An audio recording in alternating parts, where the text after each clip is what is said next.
আসসালামু আলাইকুম। আশা করি সবাই ভালো আছেন। আমি এখন আছি বুড়িগঙ্গা নদীতে। নদী পারাপার হচ্ছি সূর্য বরাবর।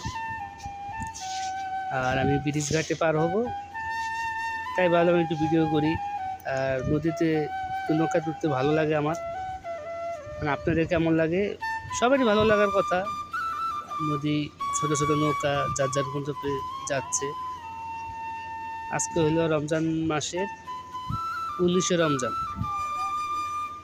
রহমতের মাস শেষ হয়ে যাচ্ছে। আর আমি ব্রিজ গাড়ি পার হব, এই বাবুবাজার ব্রিজ। এই ব্রিজটা অনেক ব্যস্ততম ব্রিজ, আর অনেক যানজট লেগে থাকে ব্রিজে। কয়দিন আগে প্রায় অনেক জাম ছিল, এখনও জাম পড়ে কম আর বেশ, কিন্তু বেশিরভাগই জাম থাকে। সবাইকে ধন্যবাদ। সবাই ভালো থাকবেন, সুস্থ থাকবেন। আসসালামু আলাইকুম।